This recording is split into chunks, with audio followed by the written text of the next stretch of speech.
Nunca pensé que las palabras más crueles vendrían de la boca de mi propio hijo. Esas 5 palabras que escuché hace 6 meses todavía resuenan en mi mente como un eco que no se va. 5 palabras que destrozaron 40 años de sacrificio de amor de noches sin dormir cuidando fiebres y pesadillas. 5 palabras que me hicieron dudar de todo lo que había construido. Que se quede en casa, nadie quiere a ese viejo. Eso dijo Roberto. Mi Roberto. El niño que sostuve en mis brazos la primera vez con sus ojos curiosos mirándome como si yo fuera su universo entero. El mismo que ahora sentado en el comedor de lo que alguna vez fue nuestro hogar, me miraba como si yo fuera una carga, un estorbo, algo de lo que había que deshacerse. Y lo peor no fueron las palabras en sí. Lo peor fue lo que vino después. El silencio de mi hija menor Elena bajando la mirada. La sonrisa satisfecha de Verónica, mi nuera, cruzada de brazos junto a la ventana. El modo en que mis nietos pequeños salieron corriendo del comedor confundidos, sintiendo que algo terrible acababa de pasar pero sin entender qué. Antes de continuar con lo que ocurrió ese día, quiero pedirte algo. Si esta historia resuena contigo, si alguna vez has sentido que el amor que diste no fue correspondido, o si simplemente quieres saber cómo terminó todo esto, suscríbete al canal y activa la campanita. Porque lo que vas a escuchar no lo vas a creer.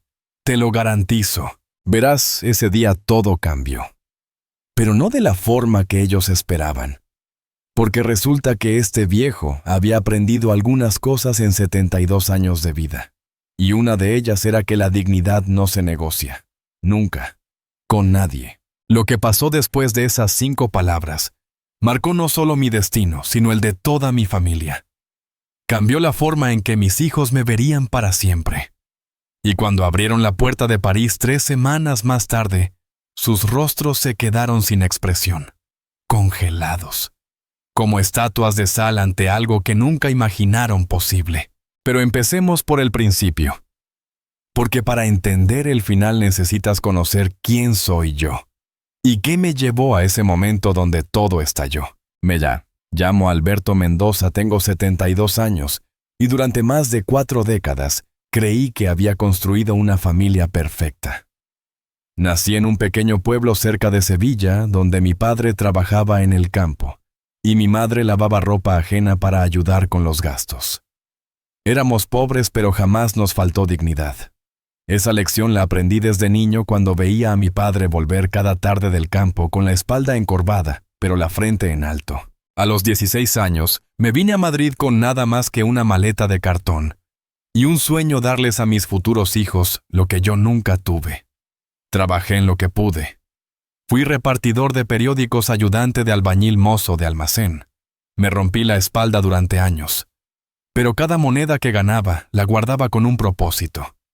Un día me prometía a mí mismo todo esto valdrá la pena. Y entonces conocí a Carmen.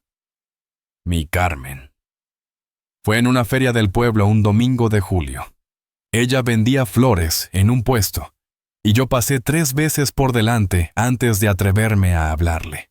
Tenía una risa que iluminaba todo a su alrededor. Nos casamos 2 años después en una ceremonia humilde pero llena de amor. Carmen trabajaba como costurera y yo había conseguido un puesto estable en una fábrica de muebles. No teníamos mucho, pero nos teníamos el uno al otro, y eso nos bastaba. Tuvimos 2 hijos. Roberto llegó primero un bebé gordito con los ojos de su madre. 3 años después nació Elena, pequeña y tranquila, tan diferente a su hermano bullicioso. Fueron años hermosos. Años de parque, los domingos de cuentos antes de dormir, de risas en la mesa mientras comíamos lentejas porque no alcanzaba para más. Con el tiempo abrí mi propio taller de carpintería. Era pequeño pero honesto. Carmen me ayudaba con la contabilidad por las noches después de acostar a los niños. Trabajábamos sin parar. Fines de semana festivos, incluso algunos días enfermos. Pero lo hacíamos por ellos. Todo era por ellos. Para que Roberto pudiera ir a la universidad. Para que Elena tuviera clases de piano que yo nunca pude pagar. Pero hace 5 años Carmen enfermó. Cáncer. Una palabra que destruye mundos enteros. Luchó con una valentía que todavía me parte el alma recordar. Y cuando finalmente se fue una mañana de marzo con mi mano sosteniendo la suya, se llevó consigo la mitad de mi corazón. Los primeros meses fueron un infierno. Roberto y Verónica, su esposa, fueron amables al principio. Me invitaban a cenar los domingos. Elena me llamaba cada 2 días para asegurarse de que comiera. Pero algo empezó a cambiar. Pequeñas cosas. Verónica comenzó a hacer comentarios sobre lo grande que era mi casa para un hombre solo. Roberto mencionaba a menudo lo caro que era mantener una propiedad así.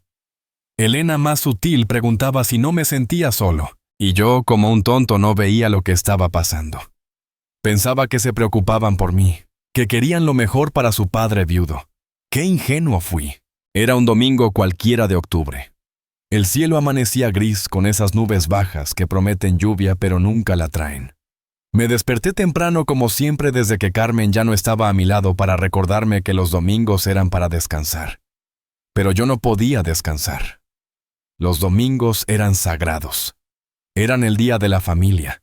Me levanté de la cama, me puse la bata que Carmen me había regalado en nuestro último aniversario juntos y bajé a la cocina. La casa estaba en silencio, ese silencio particular de las mañanas de domingo, cuando el mundo parece respirar más despacio. Abrí las ventanas y el aire fresco de octubre entró trayendo el olor a tierra húmeda del jardín. Preparé café. El aroma llenó la cocina mientras yo sacaba de la despensa todo lo que necesitaría para el almuerzo. Había decidido hacer cordero asado la especialidad de Carmen. Nunca me salía tan bien como a ella, pero me esforzaba. Cada domingo me esforzaba por mantener viva esa tradición que ella había creado. El cordero asado de los domingos en familia. Nuestra pequeña ceremonia de amor. Mientras pelaba patatas, mi mente vagó hacia los recuerdos. ¿Cuántos domingos había pasado Carmen en esta misma cocina con su delantal azul tarareando canciones mientras cocinaba? ¿Cómo se reía cuando yo intentaba ayudar y terminaba cortándome un dedo o quemando algo? Alberto me decía con esa sonrisa que iluminaba mi mundo: «Tú eres mejor con la madera que con los alimentos. Vete a tu taller y déjame a mí esto». Pero ahora el taller estaba cerrado y ella ya no estaba. Solo quedaba yo, un viejo de 72 años, intentando mantener viva la memoria de su esposa a través de recetas que nunca quedaban igual. Preparé el cordero con romero fresco del jardín, el mismo que Carmen plantó hace 10 años. Corté ajo en láminas finas, las inserté en la carne como me había enseñado. Añadí aceite de oliva, sal gruesa, pimienta negra recién molida. Cada gesto era una oración, cada ingrediente un recuerdo. Mientras el cordero se cocinaba lentamente en el horno, preparé el resto. Ensalada de tomate con cebolla, las patatas asadas que a Roberto le encantaban desde niño, pan recién comprado de la panadería de Don José en la esquina. Puse una botella de vino tinto en la mesa, el Rioja que siempre compartíamos en ocasiones especiales. Hacia las 11 de la mañana empecé a poner la mesa. Saqué el mantel blanco que Carmen había bordado con tanto cuidado con pequeñas flores azules en las esquinas. Lo extendí sobre la mesa del comedor alisando cada arruga con las manos. Los platos de porcelana, los que solo usábamos los domingos y en Navidad. Las copas de cristal que habían sobrevivido 40 años, 2 hijos, incontables mudanzas y celebraciones. Cada objeto que colocaba tenía su historia. Este plato con la pequeña grieta en el borde era del cumpleaños de Roberto cuando cumplió 10 años. Esta copa era la favorita de Carmen, porque reflejaba la luz de una manera particular. Estos cubiertos de plata fueron un regalo de boda de la abuela de Carmen, una de las pocas herencias familiares que conservábamos. Coloqué servilletas de tela dobladas con cuidado. Flores frescas en el centro de la mesa, margaritas blancas que compré en el mercado el día anterior. Carmen siempre decía que una mesa sin flores era como un día sin sol. Vacía. Incompleta. El olor del cordero llenaba toda la casa. Romero, ajo, carne asándose lentamente.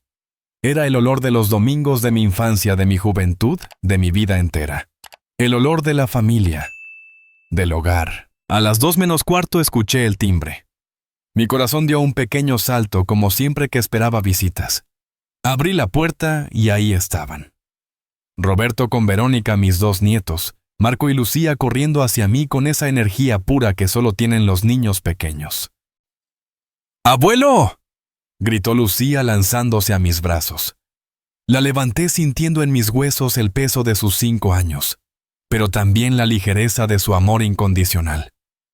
Marco, más tímido a sus 8 años, me dio un abrazo fuerte alrededor de la cintura. «Abuelo, mira lo que hice en el cole», dijo Marco sacando de su mochila un dibujo arrugado. Era un castillo con dragones coloreado con crayones en tonos brillantes. «¿Te gusta? Es magnífico», respondí, y lo decía en serio. «Lo voy a poner en la nevera justo al lado del dibujo de Lucía». Lucía me mostró orgullosa una margarita que había recogido en el parque de camino a casa.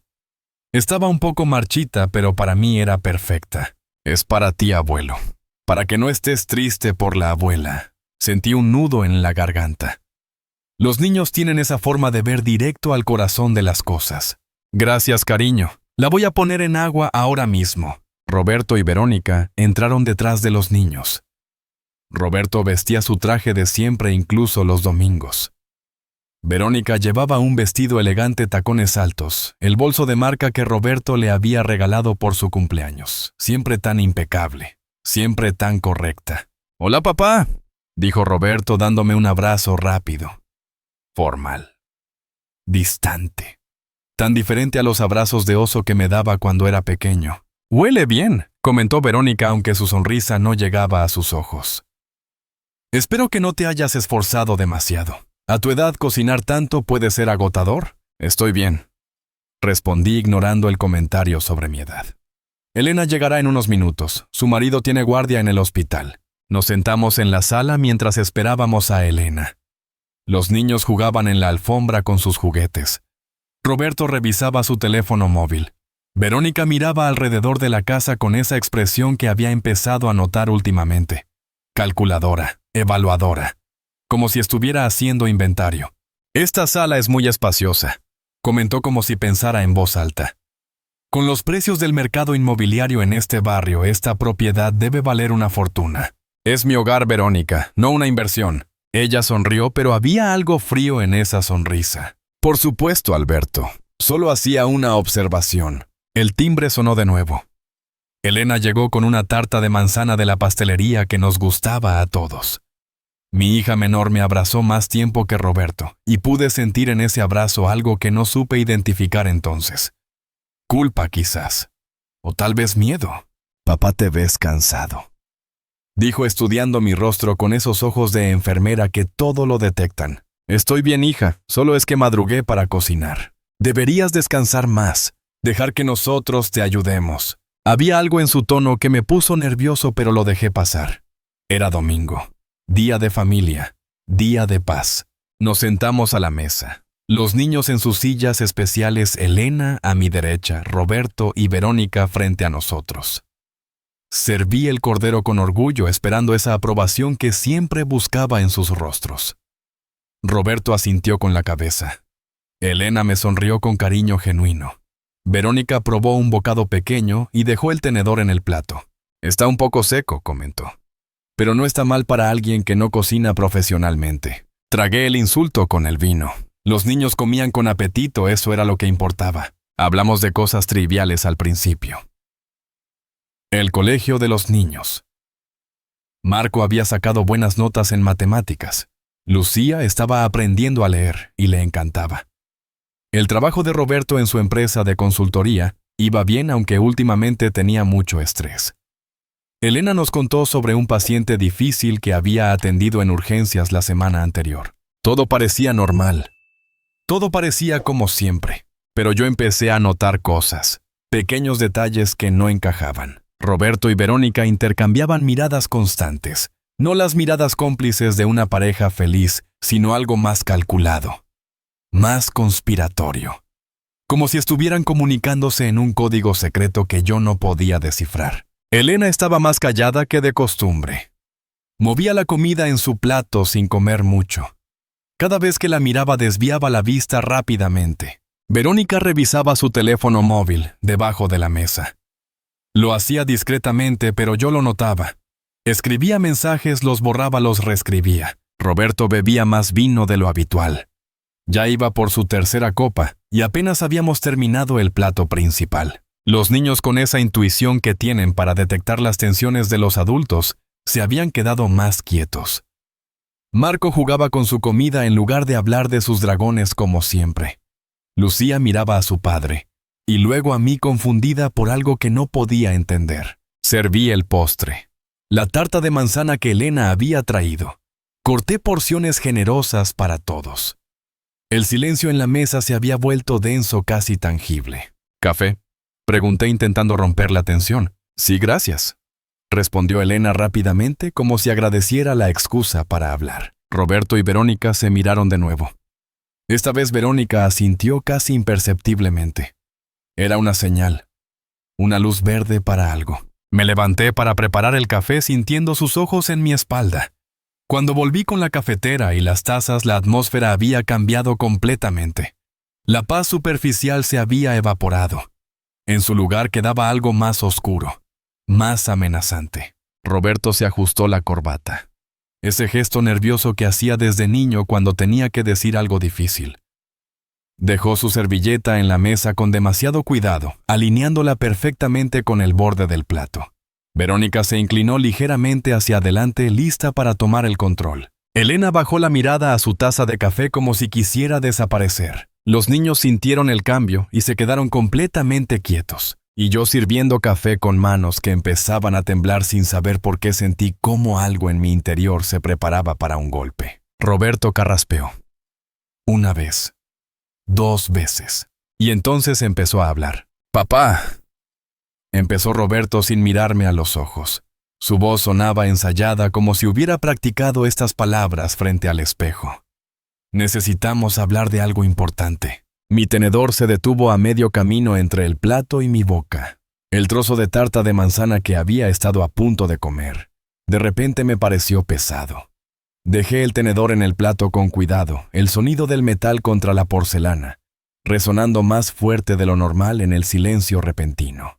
«Claro, hijo, dime». Mi voz salió más tranquila de lo que me sentía. Algo en mi interior ya sabía que lo que venía no iba a ser bueno. Era esa intuición que desarrollas después de 72 años de vida. Ese sexto sentido que te advierte cuando estás a punto de recibir una puñalada. Verónica se inclinó hacia adelante, tomando las riendas como siempre hacía.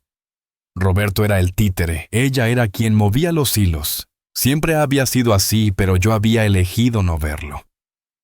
Había querido creer que mi hijo era fuerte e independiente. ¡Qué tonto fui! Alberto, dijo usando mi nombre de pila en lugar de llamarme por el título que me correspondía. Ni siquiera papá o suegro. Solo Alberto. Como si fuera un conocido casual, un vendedor en una tienda. Hemos estado pensando mucho en tu situación. ¿Mi situación? Repetí, sintiendo cómo la temperatura de la habitación parecía bajar varios grados. Sí, continuó, con esa sonrisa condescendiente que había perfeccionado a lo largo de los años. Esta casa es muy grande para ti solo. El mantenimiento, la limpieza, las escaleras. A tu edad todo eso representa un riesgo considerable. Mis dedos se cerraron alrededor de la servilleta en mi regazo. Apretaron. El lino se arrugó entre mis puños. Me las arreglo perfectamente bien, respondí manteniendo la voz lo más calmada posible. Llevo viviendo en esta casa 40 años. Conozco cada rincón, cada escalón, cada puerta. Lo sabemos, papá. Intervino Roberto, por fin mirándome, aunque sus ojos se desviaron rápidamente. Pero Verónica tiene razón. Ya no eres joven. ¿Y si te caes? ¿Y si te pasa algo y no hay nadie cerca para ayudarte? Ahí estaba. La jugada que había estado esperando sin saberlo. El pretexto disfrazado de preocupación. Estoy perfectamente sano. Respondí, sintiendo cómo la irritación empezaba a hervir en mi pecho. El doctor Ramírez me hizo un chequeo completo la semana pasada. Corazón fuerte, presión arterial normal, análisis de sangre impecables. Me dijo que tengo la salud de un hombre de 60 años. Verónica suspiró con impaciencia, como una maestra enfrentándose a un alumno particularmente necio. Alberto, no se trata solo de salud física. Se trata de calidad de vida, de seguridad, de sentido común. Sentí como algo dentro de mí empezaba a romperse. algo que había estado agrietándose durante meses, pero que finalmente cedía ante la presión. Explícate, dije, mi voz ahora más dura. ¿Qué es exactamente lo que estás sugiriendo? Roberto tomó un trago largo de su vino antes de responder. Necesitaba el coraje líquido para lo que venía. Cobarde. Hemos investigado algunas residencias muy buenas en las afueras de Madrid. Lugares hermosos, papá. Con jardines, actividades recreativas, enfermeras disponibles las 24 horas. La palabra quedó suspendida en el aire como una sentencia de muerte. Residencias, asilos, lugares donde la gente va a esperar la muerte rodeada de extraños. Residencias. Repetí sintiendo cómo la sangre se me subía a la cabeza. Me estás sugiriendo que me vaya a un asilo.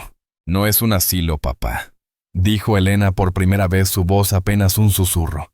Había lágrimas en sus ojos, pero no dijo nada más. No me defendió. Solo dejó caer esas palabras inútiles y volvió a su silencio cómplice. Son residencias de lujo, agregó Verónica rápidamente. Con personal capacitado, gente de tu edad con quien socializar. Podrías hacer amigos, jugar a las cartas, participar en excursiones. Vivirías sin preocupaciones, sin el estrés de mantener esta casa enorme. Me volví hacia Elena, buscando en los ojos de mi hija menor algo de apoyo, algo de compasión. Elena, ¿tú también piensas hacer esto? Mi hija se limpió una lágrima con el dorso de la mano. Su voz tembló al hablar. Papá, solo queremos lo mejor para ti. Esta casa tiene tantos recuerdos de mamá. A veces pienso que no te hace bien estar aquí solo rodeado de todo lo que fue. Fantasmas, completé por ella. ¿Crees que estoy rodeado de fantasmas? No quise decir, son mis fantasmas, Elena. Interrumpí sintiendo cómo la voz se me quebraba a pesar de mis esfuerzos por mantenerla firme. Son mis recuerdos. Esta es mi casa, la casa que construí con mis propias manos. La casa donde nacieron ustedes, donde su madre y yo compartimos 40 años de matrimonio. Roberto elevó la voz por primera vez, frustrado por mi resistencia. Papá, no estás siendo racional. Estás dejando que el sentimentalismo nuble tu juicio. ¿Sentimentalismo? Repetí sintiendo cómo la rabia comenzaba a desplazar al dolor. Es sentimentalismo querer vivir en mi propia casa, en el hogar que pagué con mi trabajo, con mi sudor. Verónica aprovechó mi emoción para atacar. Era buena en eso. Identificar vulnerabilidades y explotarlas. Alberto, seamos prácticos. Esta casa vale mucho dinero. Una fortuna, de hecho. Si la vendiéramos, podrías pagarte una residencia de primera categoría durante años. Y todavía quedaría dinero. Ahí estaba. La verdad desnuda finalmente saliendo a la luz. ¿Dinero para quién, Verónica? Para la familia, respondió sin inmutarse. Los niños necesitarán ayuda para la universidad en unos años. Marco quiere estudiar en Inglaterra. ¿Sabes cuánto cuesta eso? Decenas de miles de euros al año. Y Lucía también tendrá sus necesidades educativas. Me quedé mirándola, viendo por primera vez el verdadero rostro detrás de las sonrisas corteses y las visitas dominicales. Así que de esto se trata. De dinero. De mi casa. De lo que pueden obtener cuando yo ya no esté en el camino. Roberto golpeó la mesa con la palma de la mano, haciendo saltar los platos. No es solo por el dinero. Es por tu bien. No lo entiendes, estás solo. Estás aislado. Vives en el pasado. Mamá se fue, papá se fue. Y tú necesitas seguir adelante. Las palabras fueron como bofetadas, cada una más dolorosa que la anterior. No me hables de tu madre, dije, mi voz ahora peligrosamente baja. No te atrevas a usar su memoria para justificar esto. Verónica continuó implacable. Y no solo es el dinero de la casa, Alberto. También está el asunto de tu taller. Está cerrado desde hace años, pero lo sigues manteniendo. ¿Por qué?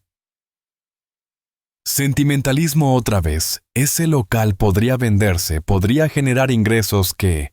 ¡Basta! Mi grito resonó en el comedor. Los niños se encogieron en sus sillas.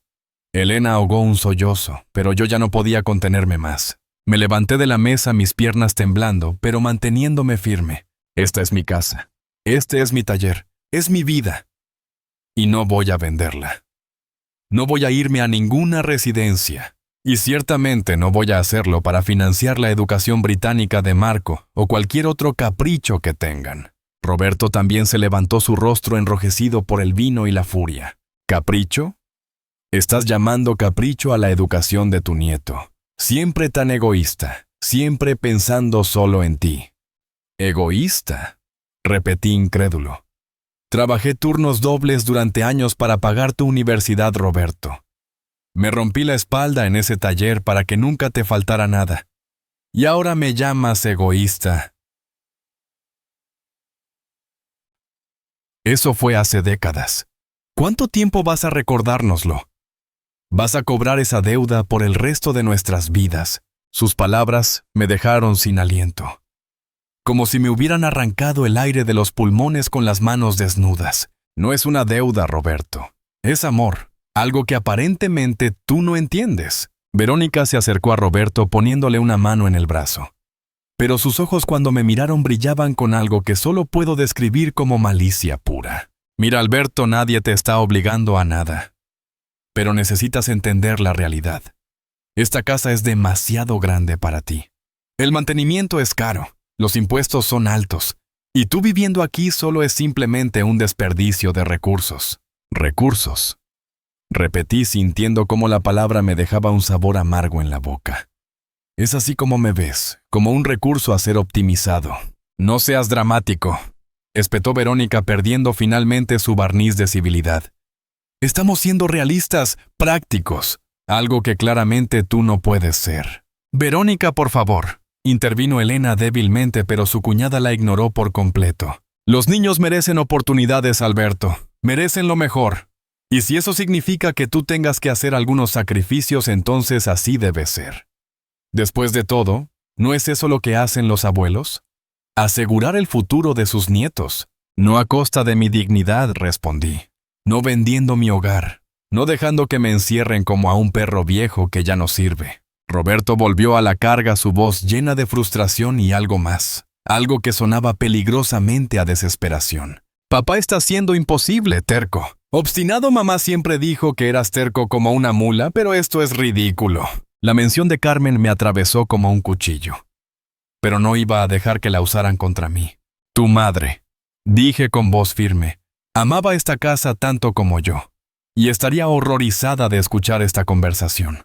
De ver cómo su hijo está intentando deshacerse de su padre como si fuera basura. No estamos intentando deshacernos de ti, gritó Roberto, pero la verdad estaba ahí flotando entre nosotros como un cadáver en el agua. Verónica intentó un enfoque diferente suavizando su tono. Alberto, piensa en los niños. Marco y Lucía te adoran. No querrías que tuvieran las mejores oportunidades en la vida. Imagina a Marco estudiando en una universidad prestigiosa en Inglaterra. Imagina a Lucía teniendo acceso a la mejor educación. Todo eso es posible si tú simplemente... Si yo simplemente, ¿qué, Verónica? Si me voy. Si desaparezco convenientemente. Si firmo papeles que les den control sobre mi propiedad. El silencio que siguió fue revelador. Había dado en el blanco. No es así, murmuró Roberto, pero su voz carecía de convicción. Me acerqué a la ventana dándoles la espalda. Necesitaba un momento para controlar la tormenta que rugía dentro de mí. A través del cristal podía ver el jardín que Carmen y yo habíamos plantado juntos. El rosal que ella cuidaba con tanto amor. El banco donde nos sentábamos las tardes de verano. Esta casa no es solo paredes y techo, dije sin voltearme.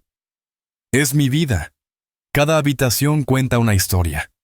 Cada rincón guarda un recuerdo. Aquí Roberto dio sus primeros pasos. Allí Elena aprendió a leer. En esa cocina Carmen y yo compartimos miles de conversaciones mientras preparábamos la cena. Papá, empezó Elena, pero la interrumpí. Y ustedes quieren que abandone todo eso. Que lo venda al mejor postor. Que me vaya a un lugar estéril y anónimo a esperar la muerte rodeado de extraños. Me volví para enfrentarlos. Los tres estaban ahí.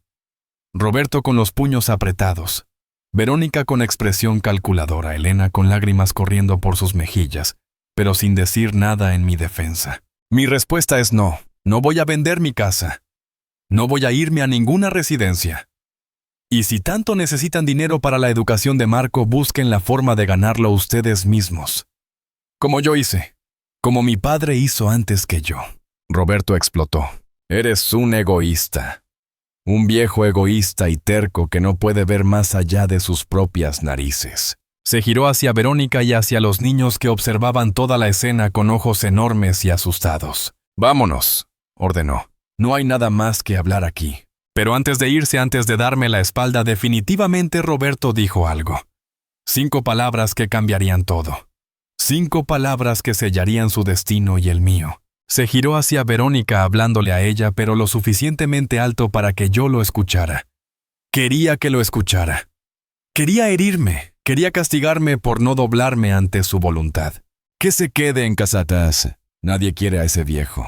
El tiempo se detuvo. El aire abandonó la habitación. Mi corazón dejó de latir por un segundo eterno. Esas 5 palabras resonaron en el comedor como un disparo, como una sentencia de muerte, como el final de todo lo que había creído sobre mi familia. Elena ahogó un sollozo llevándose la mano a la boca. Verónica sonrió, una sonrisa pequeña satisfecha. Los niños Marco y Lucía se quedaron congelados sin entender completamente lo que había pasado, pero sintiendo que algo terrible acababa de romperse. Y yo me quedé allí de pie junto a la ventana mirando al hombre que había sido mi hijo, el niño que saqué de una piscina cuando casi se ahoga, el adolescente al que defendí cuando lo acusaron injustamente de algo que no hizo, el joven al que presté dinero sin preguntas cuando su negocio fracasó, el hombre al que había dado todo. Ese hombre acababa de llamarme un viejo al que nadie quería. No grité, no lloré, no me derrumbé. Simplemente me quedé allí paralizado sintiendo cómo algo fundamental dentro de mí se quebraba de forma irreparable. Verónica recogió su bolso. Roberto llamó a los niños con un gesto brusco. Marco y Lucía se levantaron confundidos mirándome con esos ojos inocentes que aún no entienden cómo los adultos pueden ser tan crueles. Elena se acercó a mí, extendiendo una mano temblorosa hacia mi brazo. Papá, él no quiso decir. «Vete», dije mi voz extrañamente calmada. «Vete con tu hermano. Parece que has elegido un bando». «No, papá, yo». «Vete». Y se fueron. Los 3. Verónica con paso triunfante. Roberto sin mirar atrás. Elena llorando pero obedeciendo. La puerta se cerró, y yo me quedé allí solo en el comedor que había preparado con tanto amor. Rodeado de platos, sin terminar, copas medio vacías, servilletas arrugadas. Solo, con el eco de esas 5 palabras rebotando en las paredes. Nadie quiere a ese viejo. Esa noche no dormí. Me quedé sentado en el comedor durante horas después de que se fueron, rodeado de los restos de la comida que nadie terminó. El cordero frío en la fuente, la tarta de manzana a medio comer, las copas con vino que se evaporaba lentamente. No limpié nada, no pude moverme. Simplemente me quedé allí mirando la silla vacía donde Roberto había estado sentado, donde mi hijo había pronunciado esas 5 palabras que seguían resonando en mi cabeza como una campana rota. Nadie quiere a ese viejo. Las luces de la calle entraban por la ventana. Sombras que se movían en las paredes. El reloj del comedor marcaba las horas. 8, 9, 10. Medianoche. No dormí. Cuando finalmente me levanté de la silla, mis piernas apenas me sostenían. Subí las escaleras agarrándome del pasamanos cada escalón, un esfuerzo monumental. No por debilidad física, sino porque algo dentro de mí se había roto de una forma que no sabía cómo arreglar. Me senté en el borde de mi cama, la cama que había compartido con Carmen durante 40 años. Su lado todavía olía a ella, o quizás era mi imaginación. Quizás era solo mi mente desesperada buscando consuelo en fantasmas. Repetí cada palabra, cada mirada, cada gesto de esa tarde terrible. La forma en que Roberto había evitado mis ojos. La sonrisa fría de Verónica. El silencio cobarde de Elena. Las caritas confundidas de Marco y Lucía cuando se los llevaron. ¿Qué hice mal? La pregunta me atravesaba una y otra vez como un cuchillo oxidado. Trabajé demasiado. Por eso Roberto sentía que no estuve suficientemente presente. Les di demasiado. Por eso ahora creían tener derecho a todo lo que era mío. No les enseñé bien. Fallé como padre al no mostrarles el valor del respeto, de la gratitud, de la dignidad. Me levanté y caminé hacia el tocador de Carmen. Sus cosas todavía estaban allí. Su cepillo con algunos cabellos grises atrapados entre las cerdas. Su perfume favorito casi vacío. Las fotografías enmarcadas de nuestros hijos cuando eran pequeños. Tomé una de esas fotografías. Roberto a los 6 años sonriendo con 2 dientes de menos. Tenía chocolatina en la cara y los ojos brillantes de alegría. Era mi cumpleaños. Él me había hecho un dibujo con crayones. Un hombre grande junto a un niño pequeño. Mi papá es el más fuerte del mundo, decía en letras torcidas. ¿Dónde se fue ese niño? ¿En qué momento ese pequeño que me admiraba se convirtió en el hombre que me llamó un viejo, al que nadie quería? Dejé la fotografía y me miré al espejo. Un hombre de 72 años me devolvió la mirada. Arrugas profundas, ojos cansados, cabello completamente blanco, manos manchadas por la edad y el trabajo. Un viejo. Eso es lo que soy ahora. Un viejo, un estorbo, una carga.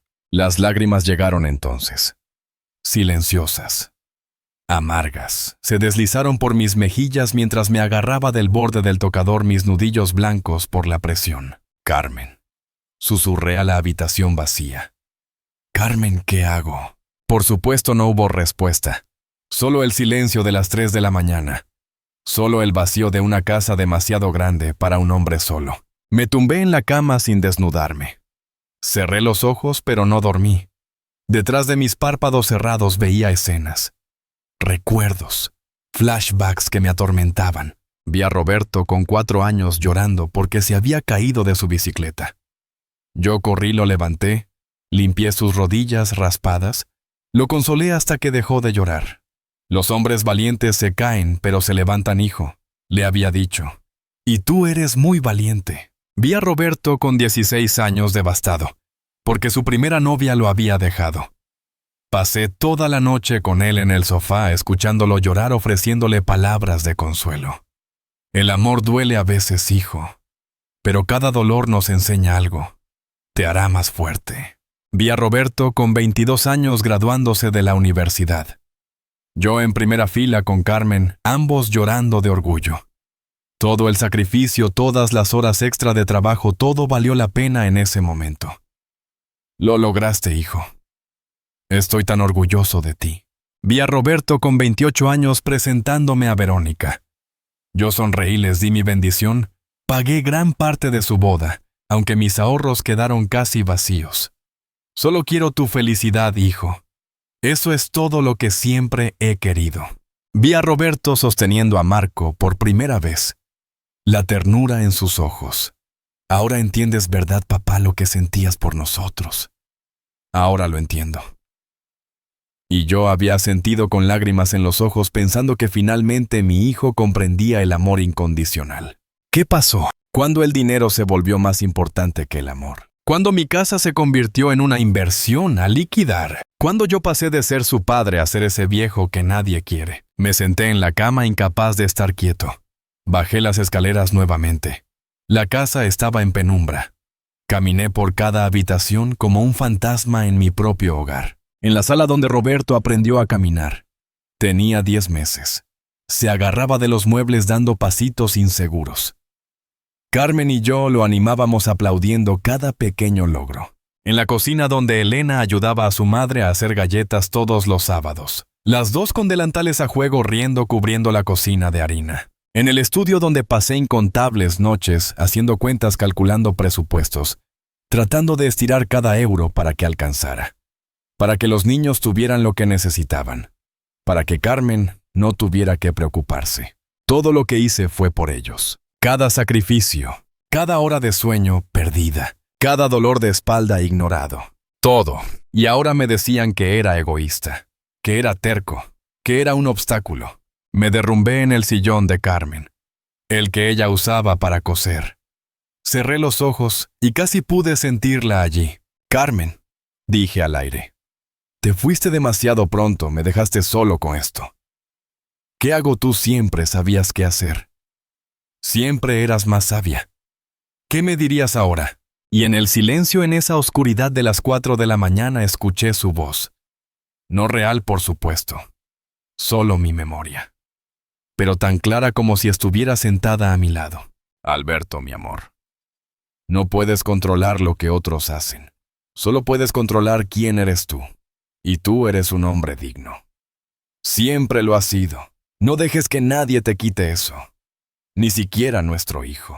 Abrí los ojos.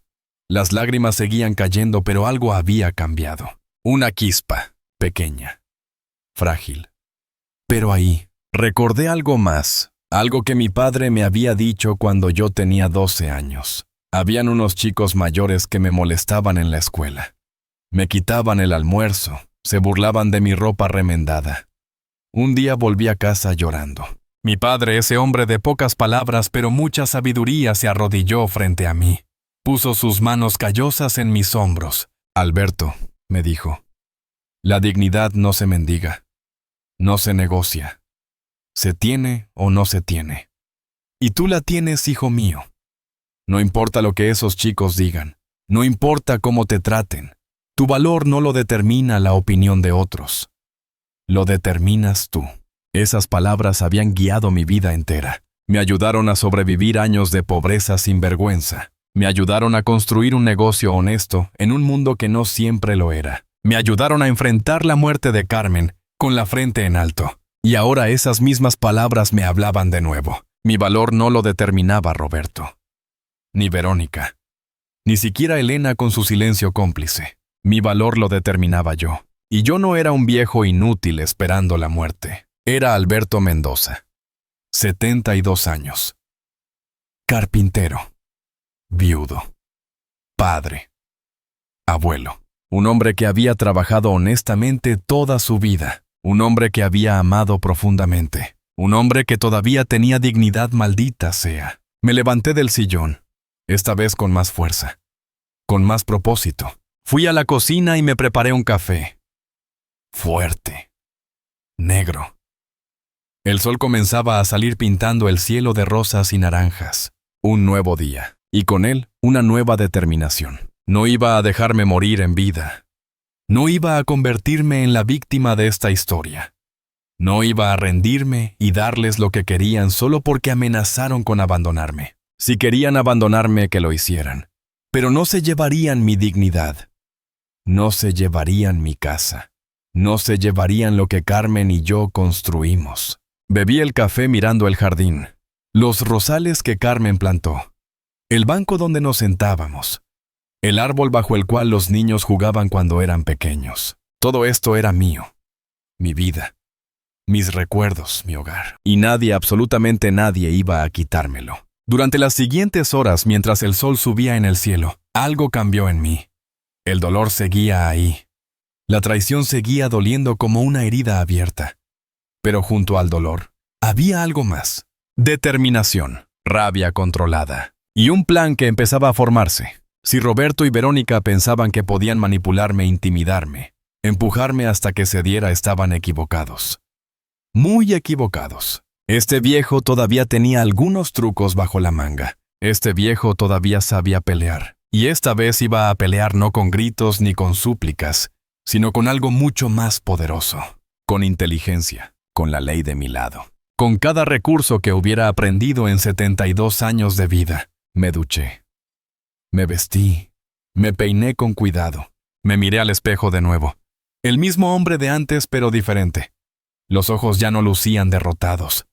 Lucían decididos. ¿Carmen? Dije a su fotografía en la mesita de noche. Voy a hacer algo. Algo que tal vez nuestro hijo nunca me perdone. Pero es lo correcto. Lo sabes, ¿verdad? Su sonrisa en la fotografía parecía aprobar. Tomé mi teléfono móvil. Busqué un número que no había marcado en años. Ernesto Campos, abogado. Viejo amigo. El teléfono sonó 2 veces antes de que contestara. Alberto, eres tú, hace años que no sé de ti. Ernesto. Respondí mi voz firme. Necesito tu ayuda. Necesito proteger lo que es mío. Y necesito hacerlo ahora. Hubo una pausa. Cuéntame todo, dijo Ernesto. Y no te preocupes, vamos a protegerte. Mientras comenzaba a contarle la historia, miraba por la ventana el nuevo día. El sol brillaba.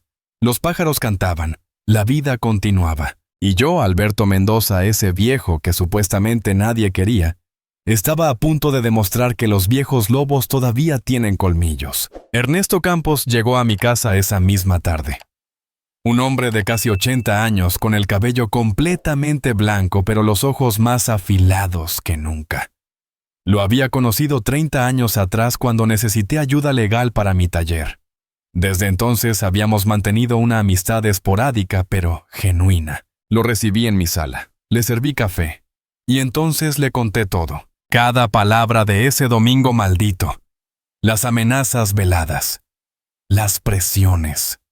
La frase final que me había destrozado. Le mostré mensajes de texto que Roberto me había enviado después fingiendo preocupación, pero siempre volviendo al tema de la casa. Ernesto escuchó en silencio. Tomaba notas en una libreta vieja, su pluma moviéndose rápidamente. Cuando terminé, se quitó las gafas y las limpió con un pañuelo. Era su gesto cuando procesaba información difícil. «Hijo de puta», murmuró finalmente. «Perdona mi lenguaje, Alberto, pero tu hijo es un completo hijo de puta, y tu nuera es peor». Asentí. No había mucho que agregar a esa evaluación. «Pero hay algo más», continué. «Algo que descubrí hace 3 noches. Le hablé sobre las grabaciones. Como después de ese domingo cuando Roberto y Verónica venían a visitarme, yo había empezado a grabar nuestras conversaciones con mi teléfono móvil, escondido entre los libros. Me sentía sucio haciéndolo, pero mi instinto me decía que necesitaba pruebas. Y las conseguí. Saqué mi teléfono y reproduje la grabación que había capturado 3 días antes. Verónica hablándole a Roberto cuando pensaban que yo dormía mi siesta. «En 6 meses máximo. Tu padre no puede durar mucho más aquí solo. Un resbalón en la ducha, una caída en las escaleras. Es cuestión de tiempo. Y cuando eso pase, tendremos el argumento perfecto para incapacitarlo legalmente». La voz de Roberto dudosa pero débil. «No sé, Verónica, es mi padre. ¿Quieres que Marco vaya a Inglaterra o no? ¿Quieres vivir en un piso decente? Tu padre se va a morir eventualmente. Solo estamos acelerando lo inevitable. Las residencias son prácticamente cárceles. Una vez dentro, nadie escuchará sus quejas». Y luego la voz de Roberto derrotada. «Hablaré con Elena esta noche. Si los dos firmamos, podemos solicitar la tutela legal. Papá no tiene a nadie más. Nadie». El rostro de Ernesto se endureció con cada palabra. Cuando la grabación terminó, guardó silencio por varios segundos. «Esto es oro legal», dijo finalmente. «Con esto podemos protegerte completamente. Y si intentan algo, los hundimos. ¿Qué necesito hacer?». Pregunté sintiendo cómo la determinación se solidificaba en mi pecho. Ernesto sonrió. No era una sonrisa amable. Era la sonrisa de un tiburón que había detectado sangre en el agua. «Vamos a construir un muro legal tan alto que ni con una escalera podrán escalarlo. Tienes testamento. Uno viejo, de hace 20 años. Deja todo a partes iguales para Roberto y Elena. Lo vamos a cambiar, hoy mismo. Y vamos a hacer algunas otras cosas también». Durante las siguientes 2 semanas, trabajé con Ernesto casi diariamente. Fue exhaustivo pero liberador. Cada documento que firmaba, cada decisión que tomaba, sentía como si recuperara un pedazo de mi vida. Primero, el testamento nuevo. Lo reescribimos desde cero. Mi casa, mi hogar de 40 años, iría a una fundación benéfica que ayudaba a ancianos abandonados por sus familias. La llamaríamos Fundación Carmen Mendoza, en honor a mi esposa. Usarían la propiedad para dar refugio temporal a personas mayores en situaciones de abuso familiar. La ironía no se me escapaba. Mi hijo quería quitarme mi casa para su beneficio. Yo la daría para ayudar a otros que sufrieran lo mismo que yo. Mis ahorros los dividí estratégicamente. Una parte para Elena. No por lo que había hecho, sino por lo que no había hecho. No había sido la líder de esta conspiración, solo una cómplice silenciosa. Tal vez había una posibilidad de redención para ella. Otra parte establecí en un fondo fiduciario para mis nietos Marco y Lucía. El dinero estaría bloqueado hasta que cumplieran 25 años. Ni Roberto ni Verónica podrían tocarlo. Ernesto sería el administrador. Y para Roberto, mi primogénito, el hijo que me había llamado un viejo, al que nadie quería, dejé exactamente 1 euro. 1. simbólico, doloroso, legal, imposible de impugnar porque dejaba constancia de que no lo había olvidado. Simplemente había elegido darle eso y nada más. Segundo, documenté mi salud mental y física exhaustivamente. Me hice exámenes cognitivos completos, tests de memoria, evaluaciones psicológicas, análisis de sangre, radiografías. Quería documentación médica irrefutable de que estaba en pleno uso de mis facultades. El doctor Ramírez, mi médico de 30 años, firmó cada documento con gusto. Alberto me dijo, «Tienes la mente más clara que he visto en alguien de tu edad. Cualquier juez que vea estos informes sabrá que estás completamente capacitado para tomar tus propias decisiones». Tercero, establecí una orden de restricción preventiva, con las grabaciones como evidencia de su plan para incapacitarme fraudulentamente.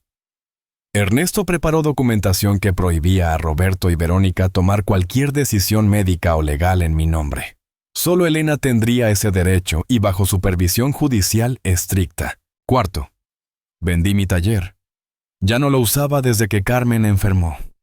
Estaba alquilado a un joven carpintero llamado David Buenchico, trabajador honesto.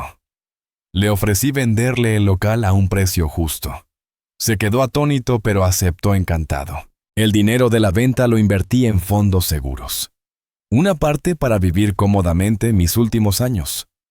Otra parte para la fundación que llevaría el nombre de Carmen. Quinto, contraté una empresa de gestión de propiedades. Le di poder notarial a Ernesto para que si algo me pasaba a mi casa quedara inmediatamente protegida. Roberto no podría poner un pie en ella sin una orden judicial que jamás conseguiría. Todo lo hice en secreto absoluto. Seguí comportándome normalmente cuando Roberto me llamaba con sus excusas de por qué no podía visitarme. Elena venía ocasionalmente, siempre con esa mirada de culpa que ya se había vuelto permanente. Yo la recibía con cortesía, pero sin el calor de antes. Finalmente, 3 semanas después de comenzar, Ernesto me citó en su despacho un viernes. «Ya está», dijo entregándome una carpeta gruesa. «Eres legalmente intocable, Alberto. Tu hijo puede intentar lo que quiera, no llegará a ninguna parte, y cuando te vayas tu voluntad será ley». Sostuve la carpeta entre mis manos. Pesaba. Pero no era solo papel, era justicia, era dignidad, era mi última palabra. «Gracias, Ernesto, no sabes cuánto significa esto». El viejo abogado me abrazó. Un abrazo fuerte de hombre a hombre. Sé exactamente lo que significa. Ahora viene la parte que vas a disfrutar. Vas a decirles, sonríe. Por primera vez en semanas, una sonrisa genuina. Oh sí, voy a decirles. Y lo recordarán por el resto de sus vidas. Organicé una cena. Les dije a Roberto y Elena que tenía un anuncio importante. Roberto llegó con Verónica, obviamente esperando mi rendición. Elena vino sola, nerviosa. Esta vez contraté catering. No iba a cocinar para ellos. Esto no era una reunión familiar. Era una ejecución. Nos sentamos en el mismo comedor. Yo en la cabecera. Roberto y Verónica a un lado. Elena al otro. La tensión era tan espesa que podía cortarse con cuchillo. Comimos en silencio. Ellos esperaban que yo hablara. Yo disfrutaba del suspenso. Cada segundo que pasaba más ansiosos se ponían. Finalmente, después del plato principal, Roberto no pudo más. «Dijiste que tenías un anuncio importante». «Así es», respondí con calma, limpiándome la boca con la servilleta. «Pero primero quiero decirles algo». Verónica se inclinó hacia adelante, anticipación en sus ojos. Pobre mujer. No tenía idea. He estado reflexionando mucho sobre la familia. Sobre lealtad, sobre respeto, sobre lo que realmente significa amar a alguien.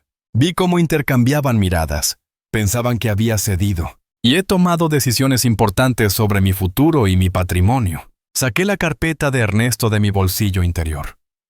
La puse sobre la mesa. Este es mi nuevo testamento, completamente legal, notariado, registrado, imposible de impugnar. El color empezó a drenar de los rostros de Roberto y Verónica. ¿Quieren saber qué dice? Nadie respondió. El silencio era absoluto. Dice que mi casa irá a la Fundación Carmen Mendoza para Ancianos Abandonados, una organización que he ayudado a crear.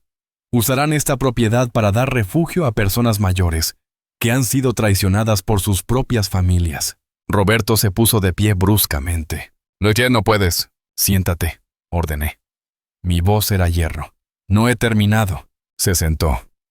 Por primera vez en años, mi hijo me obedeció sin rechistar. Mis ahorros están divididos. Elena recibirá su parte. Los niños tendrán un fondo fiduciario que nadie puede tocar hasta que cumplan 25 años. Miré directamente a Roberto. Y tú, hijo mío, recibirás exactamente 1 euro. 1. Para que cuando leas el testamento recuerdes este momento. Verónica se había puesto pálida como un fantasma. Esto es una locura, susurró. ¿Locura? Saqué mi teléfono. Déjame refrescarte la memoria. Reproduje la grabación. Sus propias palabras llenando el comedor. El plan para incapacitarme. Las residencias como cárceles. Todo. Elena lloró abiertamente. Roberto parecía haber envejecido 10 años en segundos. Verónica finalmente perdió su compostura. Sus manos temblaban visiblemente. Pensaron que era un viejo tonto, dije cuando la grabación terminó. Pensaron que podían manipularme, amenazarme, finalmente, encerrarme. Pensaron que nadie quería a este viejo. Me levanté apoyando las manos en la mesa. Pero este viejo aprendió algunas cosas en 72 años. Aprendió que la dignidad no se negocia, que la familia verdadera se mide en lealtad, no en sangre, y que a veces el amor más puro es el que das a extraños que realmente lo necesitan. Miré a Roberto directamente a los ojos. Tuviste un padre que te amó incondicionalmente, que trabajó hasta romperse por ti. Y tú me llamaste un viejo al que nadie quiere. Ese euro en mi testamento es para que nunca olvides esas palabras. Las lágrimas corrían por el rostro de Roberto. Demasiado tarde. Elena, tú recibirás tu parte. Pero cada vez que la uses, recordarás que tu silencio también fue traición. Y ahora, concluí. Quiero que salgan de mi casa. Los 3. Y Roberto, si intentas algo legal contra mí, esta grabación irá a la policía y a cada periódico de Madrid. Tu carrera, tu reputación, todo se derrumbará. Se fueron. Derrotados, destruidos. Sin palabras. La puerta se cerró, y yo me quedé allí de pie en mi comedor sosteniendo esa carpeta. Libre. Han pasado 6 meses desde aquella noche. 6 meses en los que mi vida ha cambiado de formas que nunca imaginé posibles. La Fundación Carmen Mendoza está oficialmente registrada y operando. Ya hemos ayudado a 14 ancianos a encontrar refugio temporal mientras resolvían sus situaciones legales con familias abusivas. Trabajo allí como voluntario 3 días a la semana. Escucho sus historias, comparto la mía y juntos sanamos poco a poco. Cada martes y jueves por la tarde, mi casa se llena de voces. Don Luis, de 83 años, cuya hija intentó vender su apartamento sin su consentimiento. Doña Rosa, de 75, cuyos hijos la abandonaron en un hospital público y nunca volvieron. Señor García, de 70 años, cuyo yerno lo amenazaba físicamente para quitarle su pensión. Todos ellos vienen aquí. Se sientan en mi comedor. El mismo comedor donde Roberto me traicionó. Y encuentran esperanza donde yo encontré dolor. Encuentran familia donde yo la perdí. Es curioso cómo funciona la vida. A veces pierdes algo para ganar algo mucho más valioso. Roberto no ha vuelto a llamar. Supe por terceros que él y Verónica se divorciaron hace 3 meses. Al parecer, cuando quedó claro que no habría herencia que reclamar, ella decidió que podía encontrar mejores opciones. Se llevó la mitad de todo lo que tenían en el divorcio, incluyendo su orgullo. No sentí pena por él. Las decisiones tienen consecuencias.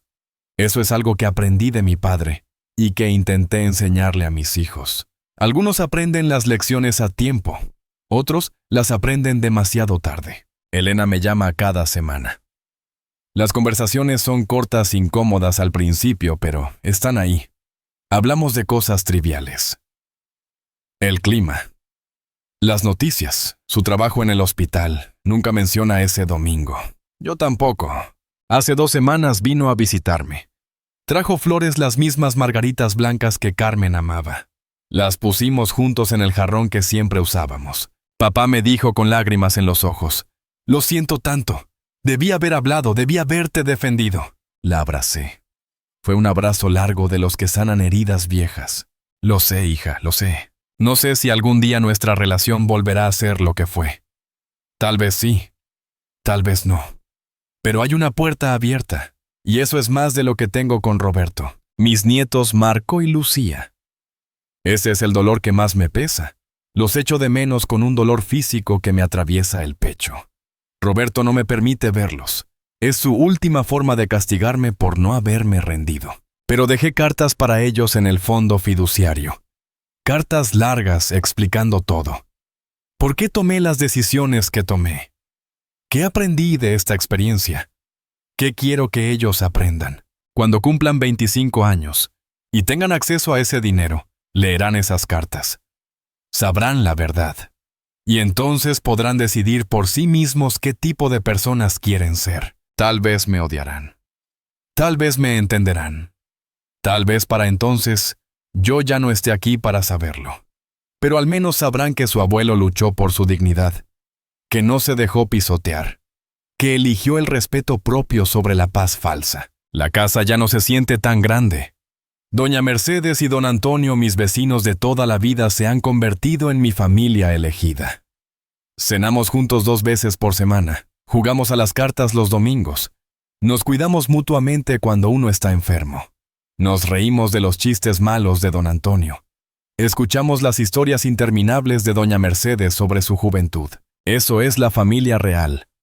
No la que comparte tu sangre, sino la que elige quedarse contigo cuando no tiene obligación de hacerlo. El taller que vendí ahora es próspero bajo la dirección de David. Pasa a visitarme de vez en cuando, me trae muebles que necesitan reparación menor. Para que mantengas las manos ocupadas, don Alberto, dice con esa sonrisa honesta que me recuerda por qué amo a la gente trabajadora. Y yo sigo aquí, en mi casa, con mis recuerdos de Carmen que ya no duelen tanto como antes, con mis paredes llenas de fotografías que cuentan una historia complicada pero mía, con mi dignidad intacta. A veces me siento en el sillón de Carmen y le hablo, le cuento cómo están las cosas. Le digo que la fundación que lleva su nombre está ayudando a gente que realmente lo necesita. Le cuento sobre mis nuevos amigos, sobre Elena y nuestros pasos pequeños hacia la reconciliación. Y en el silencio que sigue, casi puedo escucharla responder que está orgullosa de mí, porque al final eso es lo que importa. No cuánto dinero dejamos, no qué tan grande es nuestra casa, sino si vivimos con dignidad. Si enfrentamos la traición con la cabeza en alto, si elegimos ser fieles a nosotros mismos incluso cuando duele. Roberto dijo que nadie quería a este viejo. Estaba equivocado. Completamente equivocado. Muchas personas me quieren ahora. Personas que conocí después de esa traición. Personas que valoran mi tiempo y mi compañía sin pensar en mi cuenta bancaria. Personas que me ven como Alberto, no como una herencia ambulante. Y lo más importante, yo me quiero a mí mismo. Me respeto. Y descubrí que eso es más valioso que cualquier amor que tengas que mendigar. La vida es extraña y maravillosa. A veces perdemos a las personas que creíamos que siempre estarían ahí. Y otras veces encontramos familia en los lugares más inesperados. En vecinos que se convierten en hermanos. En extraños que se vuelven confidentes. En fundaciones que llevan el nombre de la mujer que amaste y continúan su legado de bondad. Si hay algo que quiero que saques de mi historia es esto. Protege lo que es tuyo. No por avaricia, sino por respeto propio. Consulta con un abogado de confianza si sientes que tu familia te está presionando. Haz un testamento claro donde tu última voluntad no pueda ser disputada. No esperes a que sea demasiado tarde. Recuerda que el amor verdadero se mide en respeto, no en herencia. Si tus hijos solo te llaman cuando necesitan algo, esa no es familia. Es explotación disfrazada de preocupación. La edad no nos hace débiles, nos hace sabios. Y esa sabiduría, cuando se combina con determinación y buenos asesores legales, es una fuerza imparable. No permitas que nadie te diga que eres demasiado viejo para tomar tus propias decisiones. No permitas que te hagan sentir culpable por querer conservar lo que trabajaste toda tu vida para conseguir. No permitas que te encierren literal o figurativamente antes de tiempo. Tu vida te pertenece hasta el último aliento, y tu dignidad no tiene fecha de caducidad. Carmen, donde quiera que estés, espero que sepas que mantuve nuestra casa con honor, que no dejé que nos pisotearan, que luché como me enseñaste a luchar con inteligencia y con corazón. Y a cualquiera que esté escuchando esta historia y viviendo algo similar, no estás solo. Hay millones de personas mayores pasando por situaciones parecidas, sintiendo que son una carga, que ya no importan, que deberían simplemente rendirse y dar a sus hijos lo que piden, pero sí importas. Tu vida importa. Tu dignidad importa, y nunca es demasiado tarde para defenderte. Esa es mi historia. Esa es mi verdad. Y no me arrepiento de nada. Si mi historia te tocó el corazón, me gustaría que me dejaras saber. Me gustaría saber desde qué ciudad me estás escuchando. ¿Has vivido algo similar? Estas palabras resonaron contigo de alguna manera. No estás solo en esto. Hay una comunidad entera de personas que entienden, que han pasado por lo mismo, que eligieron la dignidad sobre la comodidad. Y si conoces a alguien que está pasando por una situación parecida, comparte mi historia con esa persona. Con ese padre, madre, abuelo o abuela que tal vez está siendo presionado por su familia. Con ese amigo que no sabe cómo protegerse. A veces una historia es suficiente para cambiar una vida. Para dar a alguien el coraje de decir no, cuando todo el mundo espera que diga sí. La Fundación Carmen Mendoza sigue creciendo. Cada semana recibimos nuevas solicitudes de personas que necesitan ayuda. Ancianos que han sido abandonados, amenazados, manipulados. Y cada uno que ayudamos es una victoria sobre la crueldad. Una prueba de que todavía hay justicia en este mundo. Si alguna vez necesitas ayuda, si alguna vez te sientes perdido, y solo recuerda, hay recursos disponibles. Hay abogados especializados en derecho de ancianos. Hay organizaciones que protegen a personas mayores del abuso familiar. Hay gente buena en el mundo dispuesta a ayudar. No te rindas. No cedas ante la presión. No firmes papeles que no entiendes. No permitas que te convenzan de que estás perdiendo la cabeza cuando sabes que no es así. Confía en tu instinto. Si algo se siente mal, probablemente lo es. Y busca ayuda antes de que sea demasiado tarde. Gracias por escucharme hasta el final.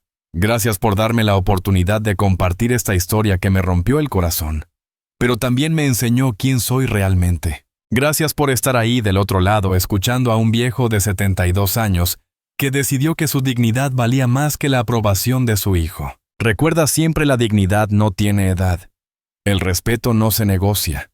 Y el amor verdadero nunca pide que te destruyas para beneficiar a otros. Vive con honor, muere con dignidad. Y no dejes que nadie, absolutamente nadie, te robe lo que te pertenece por derecho. Un abrazo fuerte donde quiera que estés. Que Dios te bendiga con familias que te valoren por quien eres, no por lo que tienes. Y si no tienes esa suerte, que encuentres la fuerza para crear tu propia familia de corazones genuinos. La vida es demasiado corta para vivirla de rodillas. Levántate, mantén la frente en alto y defiende lo que es tuyo. Te lo dice alguien que lo hizo. Y que ahora duerme tranquilo cada noche sabiendo que tomó las decisiones correctas. Alberto Mendoza, 72 años, Madrid.